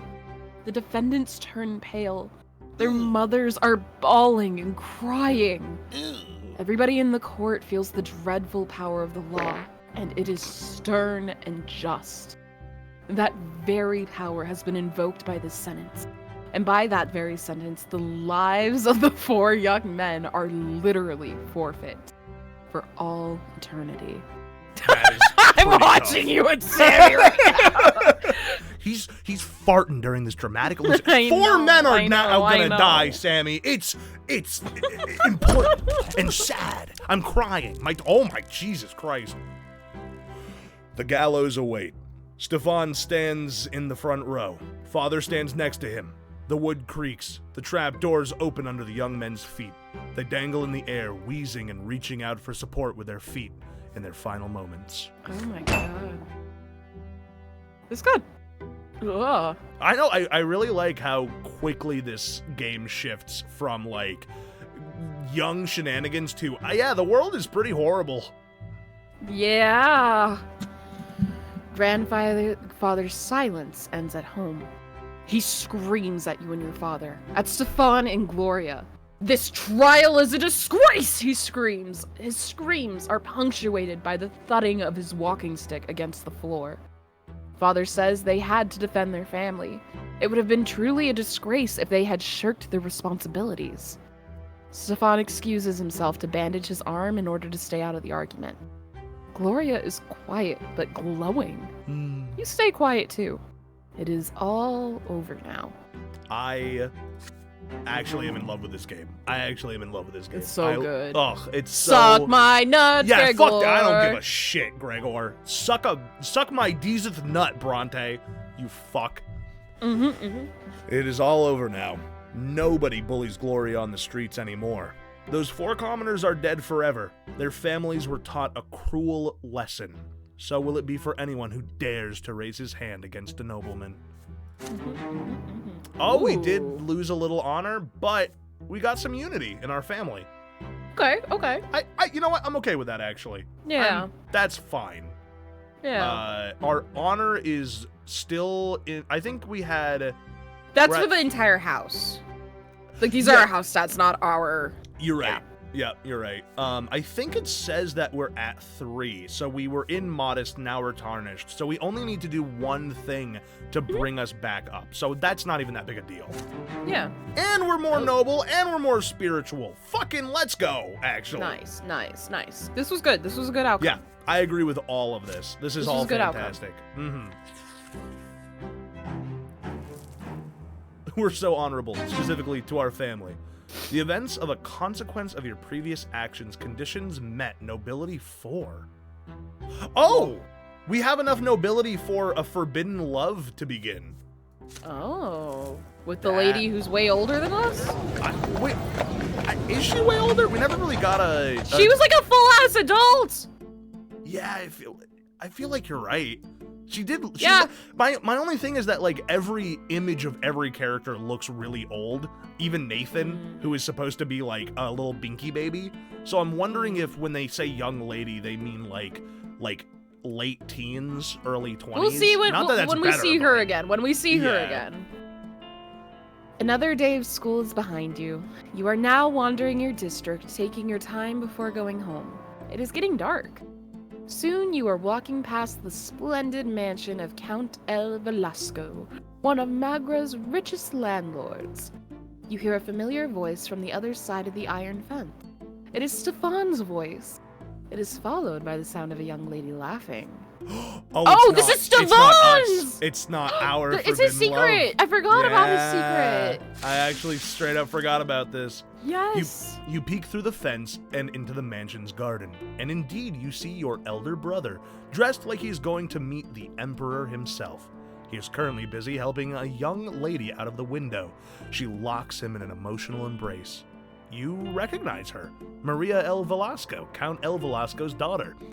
As the whole city knows, she is already betrothed to another young nobleman from a far more illustrious family. Oh, Maria, I thought I would help you come down to earth from your heavenly abode, but your very touch brings me to the heavens. He picks the Count's daughter up and holds her in the air. She laughs almost imperceptibly and kisses him on the cheek. Oh, they're so cute! But then, Stefan takes her by the chin and turns her face to him. Oh my. Their lips join in a kiss. A flurry of emotion washes over you as you watch it happen. Is it bad that I'm like kind of happy for him? No, good for him. This is like... Yeah, this is sweet. This is very sweet. Stefan is putting the reputation of his entire family at risk. Acting so frivolously with the Count's daughter may turn the Count's influence against all the Brantes, and yet Stefano speaks so highly of the noble bearing and composure and family honor. Stefan's face is glowing with joy. Your older brother. He is happy. Truly happy. You have never seen Stefan like this, as his arms hold the Count's daughter in a tender embrace, so gently as though he fears to hurt her. And Maria reciprocates his feelings. Must you really rob them of their secret joy? I'd also like to put out that this kid is like 15, 16 years old, and he is already responsible for the death of 4 people. So yeah, maybe we let him have this, you know? Like, come on. If you ever speak to him about this, no one... I'm so sorry, excuse me. No die. No die. It's just asthma. I'm good. If you ever speak to him about this, no one else must hear it. You wait by the gate patiently, and still Stefan decides to return from his escapades. He is startled when he finally notices you standing by the gate. We're gonna help him, right? Yeah, we're gonna help him. Drink some fucking water. I will get another sparkling water. I'll be right back. Oh my god. I love sparkling water. Hold on. Here, Mocha, if you need to take a little potty break, now's the time. Honestly, I actually kind of do. I'm gonna go piss, girl. I'll be back. Yeah, you good. I'm actually gonna get some water. I'll be right back. You guys get a gay little dance. Goodbye!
Alright, I've got some actual water, everybody.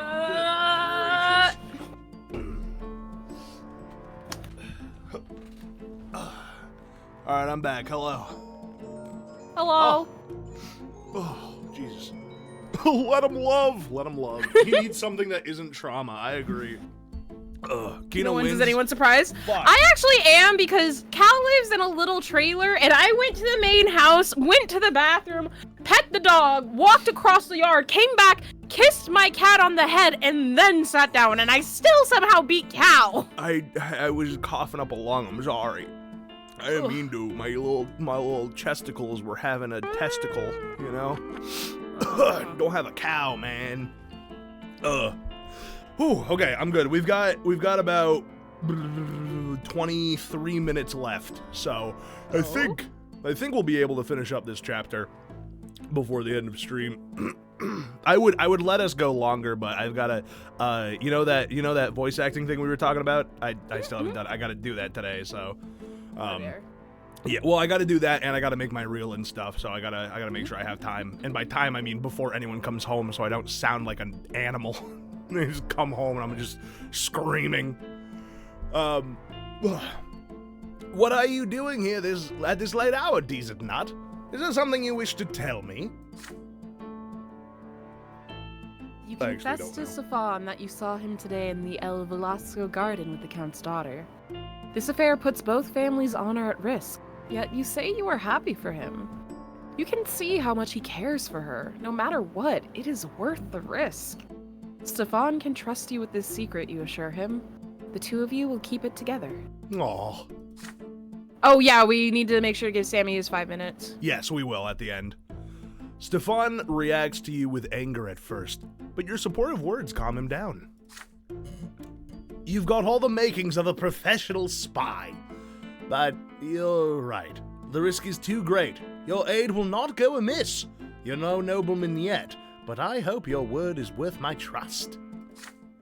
From that day on, you help Stefan and Maria avoid attention on many occasions.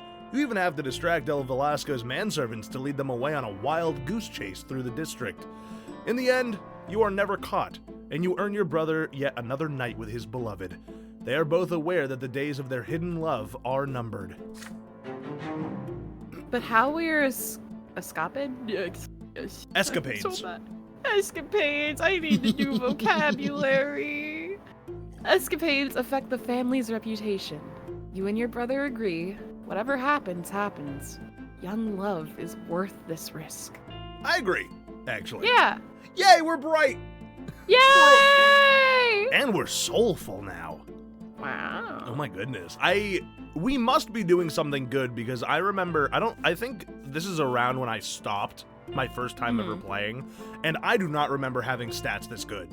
Like, Nice. I think I We're had died. goated. I think I had This died is because you twice. handled it on your own. You needed me so that way we could represent the will of the twin gods. It's true. Now One we god have, can't do it. yeah, exactly. You needed the twin gods. It's got a soul, doesn't it? Yeah. All right, event has happened. Stefan's disgrace. Oh, fuck off. Disgrace these nuts. So true. I love this game. I do too. It's so cool. Oh, we have another event because we just, by doing that event, we hit the spirituality index we needed to get this, this event. So I don't think I've ever seen this.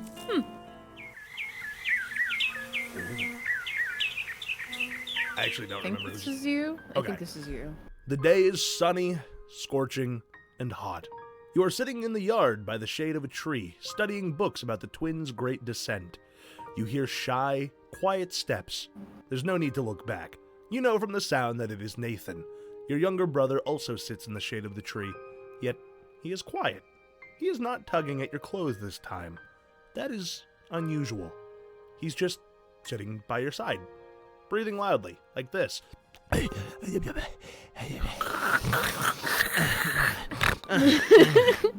You watch as he takes a booger out of his nose and shoves it into his mouth. No! You love him none the same.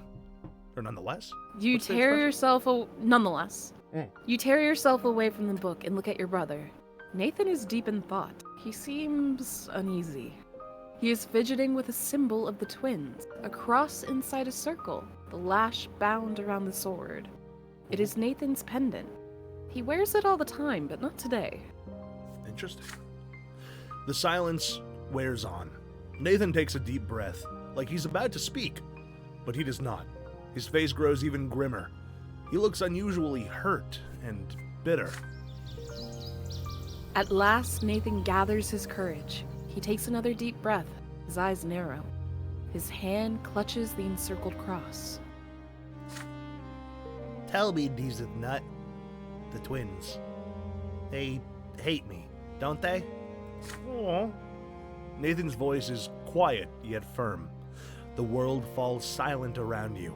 Not even a gust of wind can be heard. It is as if everything is awaiting your answer. You look at your brother again, confused.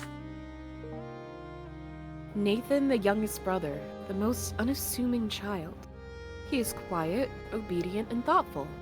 He has been your responsibility almost since his birth, yet he has never been a burden. Father was always aloof around him, and Mother was too tired to even smile. Even grandfather seemed to avoid Nathan with his scorn. He just treated your little brother like a piece of trash. He never called him by name and always winced at the sight of him. Perhaps because he looks so much like Mother. Fucked up. But is it true that the twin gods had no love? We do love you, little Nathan! We do! I mean, I was kind of mad that we spent time with him. We didn't want you to play in the mud when we should have been studying, but we still love you! Is it true that the twin gods had no love for your little brother? Surely the twins have enough even for little Nathan. Do they not? Nathan was born a commoner like you. His lot is suffering. Everyone is tested by the twins before their true death. No one can expect mercy along their path. He was born the youngest child in your family. That is his trial. Should Nathan persevere and bear the burden he was dealt, he shall yet reach the peak of the pillar when his time runs out. There is hope in Nathan's eyes as he looks at you. Guiding others in matters of faith is the clergy's lot. You are no priest, yet you cannot stay quiet. You see his pain, you see his trepidation, and so you will tell him what you think. What you are about to say may be a turning point in his life. So show the little, your brother is right, stern and ruthless, or... I think the twins are love for all that exists. I think it's okay, man wait. who fucks with it. Like, I want Nathan to feel like, because my interpretation is that we know that religion in this world is real. Like, the twin gods are a known quantity that can be seen and, like, to a certain extent understood, and it has been taken and warped by the clergy. I think confirming Nathan's fears that they don't love him, I think does him a disservice in the end. But I'd love to hear, what are your thoughts? My thoughts is that I'm worried that if we dispel it and we're like, no, they love you, blah, blah, blah, blah, blah, he may become more submissive to his lot. I see what you're saying. I feel... Twins are stern and ruthless. The twins are love for all that exists. This is a hard one.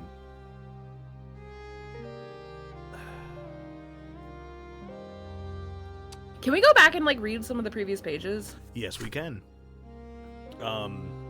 His born a commoner like you, lot of suffering, everyone's tested. No one can expect mercy along their path. That's the thing, is the twin gods don't seem to be able to interfere. Well, that's why I want to say that they do love him regardless.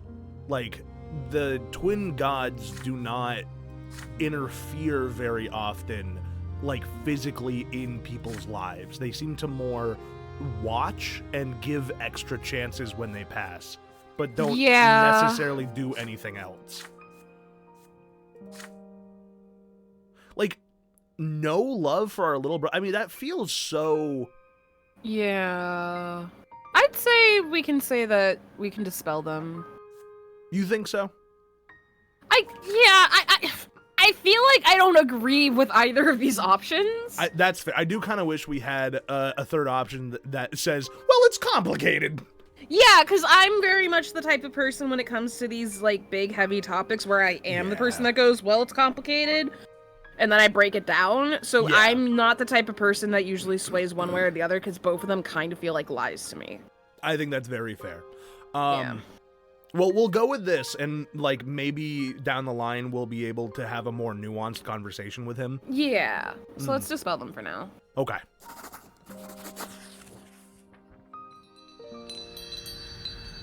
This is you. Okay.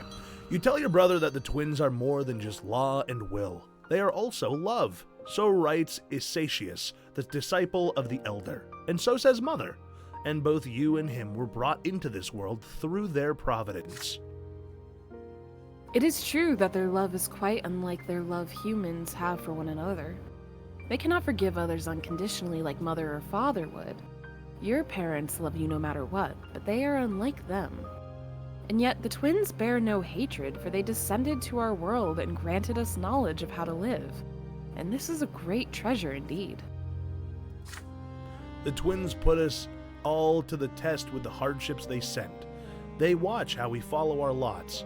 And if Nathan suffers and feels no love from them, then that means they believe in him and know that he will endure this suffering. They know he will humbly accept it and let it pass through him, let it purify him. This is a manifestation of their love. I don't love that. Nathan hangs onto your every word. The despair fades from his face. He is smiling. He puts the chain with the encircled cross back around his neck again and hugs you gratefully. So they do love me. Thank you. You helped me hold on to my faith. You hug Nathan back and hear him sniffle on your shoulder. He will remember this little talk for years to come. I feel like we just turned him into a cultist. No, you're not maybe wrong. I'm gonna hope that it's, it's fine. I think we made the wrong choice. No. There are no wrong choices. There are no wrong choices. Nathan's admonition. Interesting. All right. Do we have any? Do you want to stop there and do Sammy's thing? Yes, because I think that that's bringing us into our next year, and that's probably going to be a whole other thing. Okay, yeah, never mind. Sorry, I live in the Vox cult. Mac's right. I don't get to say shit. Vox turned out fine, and he loved cults. Vox likes cults. Vox was a cult leader in his life. How do we know He that? was a televangelist, or however the fuck you say that. That's so funny. Yeah. I mean, it makes a lot of sense. We do have that information confirmed. We've also have a script leak for season 2, and I'm just Shit. oh. That's very exciting. Anyways. Yes, Sammy, it is your time. What do you want? What do you want from us, What do you want from freak? us? You freak. And while we do that, I'm just gonna look at our stuff. Daddy hypnotism is a big protagonist. DM it to me, please. I'll have to search for it. It's from a while ago. But yes, I do have it, and I will send it to you.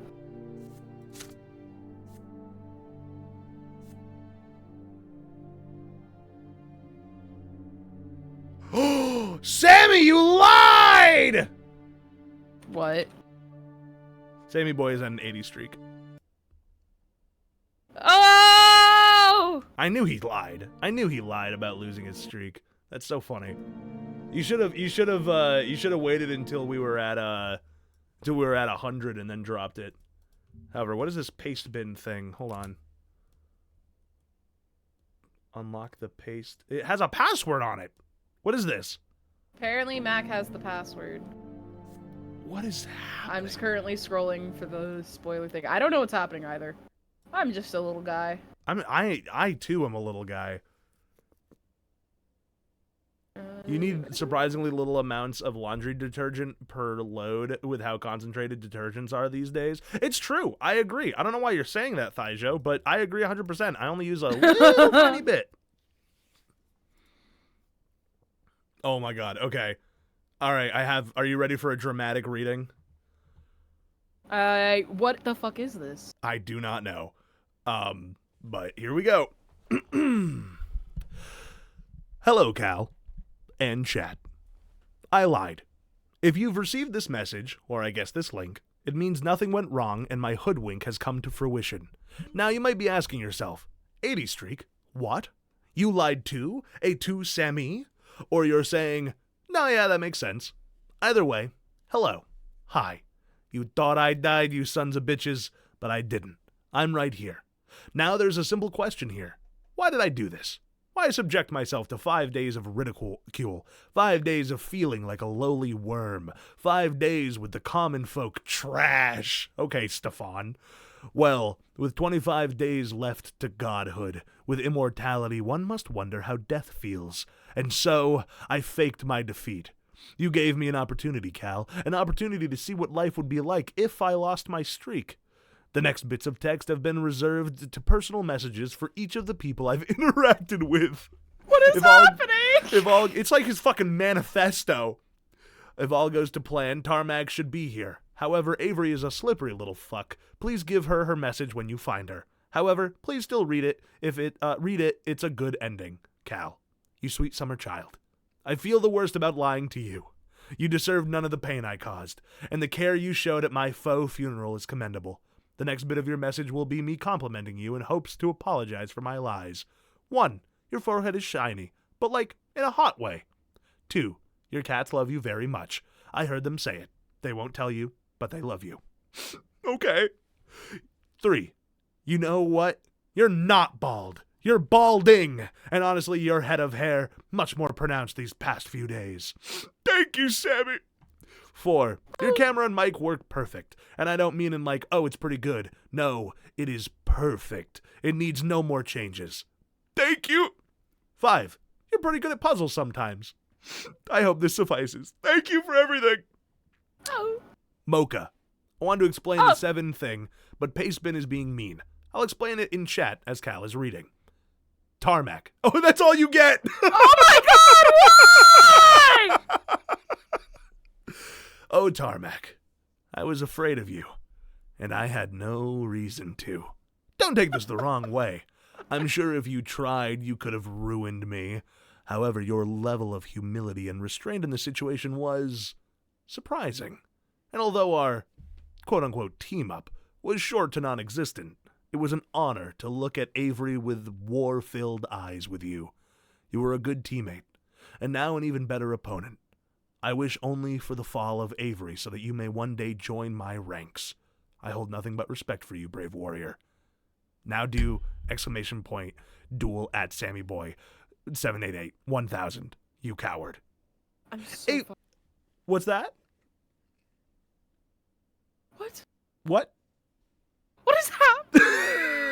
This is his manifesto. Sammy lied about losing his 75 streak, and now he's, I guess, going on a tear. But the funniest part is he still has to show up for 20 more streams in order to claim the 100. I feel like this is an early victory speech. You only lose if you lose 1. You just have to miss 1, buddy. I'm still waiting for my fucking explanation in chat I was promised about the 7. I agree. What the fuck is that about? You said I would receive it. Anyways, they're dueling. Continue your read, I guess. Avery, I would like to go on a whole speech about how I knew you were hiding your streak and how this was a double bluff to make you reveal it, but I am not that smart. But you are rash. Oh, so rash. The slightest opportunity to laugh in the face of one who faltered presented itself, and you took it. The jig is up now, Avery. And what did it get you? Because you know, Avery, the thing with a hoodwink is you damn better hope your shot lands. Because if you miss, and someone pulls a gun on you, well, you're not going to get the chance to shoot again. You missed your one shot at the king, Avery. To the rest of chat, the ones who stood on the sidelines and insulted me only sometimes, I hope you enjoyed your little exchange of power. But the show must now end. The rightful king is back on his throne, and you better know he's not going anywhere until he gets those 3 digits. What the fuck? That's crazy, Sammy. Okay, here we go. Oh. So you know how I made you say 7? I made Cal say 4 and made Gander say 5. Yeah, so I was meant to do something cool, but if you move to your right and see Cal, he asked me to do wait, what? Move me to the right, apparently? Get me out of the way? What? I don't understand. And so, wait, I would... Oh, I see. He was gonna take our voices saying it and then make the code. And I think, okay, I see what you're saying. And then Scoot me down so they don't see that my legs are cut off. It's been bothering me from the beginning. Scoot me down, please. Thank you. We can't let them know we don't have legs. You never asked me to record a one. Hey, lower. Sammy, the lower? Lower. You want to go lower? Yeah, it's fucking cut off at my cooch line. I don't appreciate it. You say when. When? Wait, no, there's a delay! Up! No! You all right? I don't know, am I? I don't know. Is this good? You like it there? Higher. You want it higher? Okay. Hold on, I can do that. How's that? Higher. High? Jesus Christ. How's that? Rotate me. Rotate one direction, left or right. No, lift me a little higher. Yeah, I demand uppies. She needs more uppies. How's that?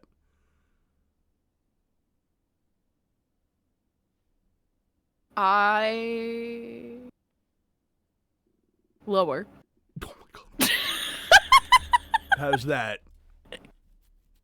Hang on, we gotta wait for the delay. I'll wait. Perfect.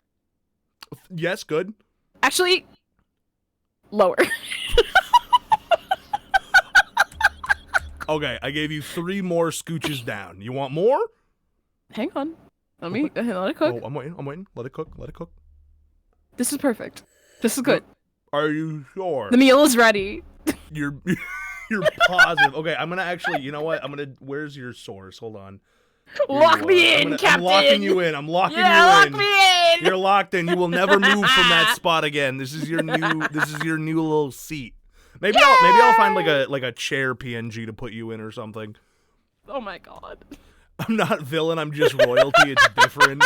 It ain't that different. I completely derailed it.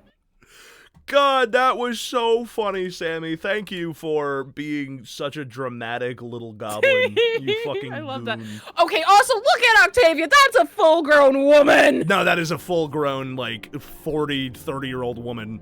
That is a lady.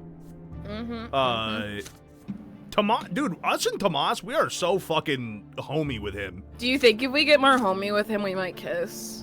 I would kiss Tomas. I'd kiss Tomas. Yeah, I'd so also good. kiss Tomas. I guess Augustin is also pretty all right. Although he was kind of just born into nobility, so Yeah.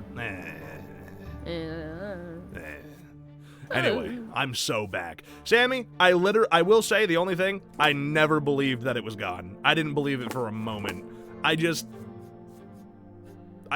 There was something there. I felt it. I felt the power radiating within. I knew you could never give it up. Radiate Deezth Nut. Oh shit! All right, let's raid me, Matt. We're gonna do a little raid. Hell yeah! Everyone, I hope that you've had a great time. This will be up on the second channel fairly soon. I think episode 2 will be going up today, and so episode 3 will be going up on Monday or Tuesday. So if you want to see how we got to this place, you can do !VOD.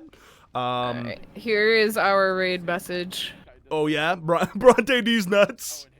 All right, that's our raid message, everyone. Put Brante Deezth Nuts in there. I'm gonna send you guys out now. Thank you so much for hanging out. I've had a great time, and I will see you guys on Sunday for a horror game of some kind, probably, unless I do something else. I haven't made my schedule yet. Bye. Bye.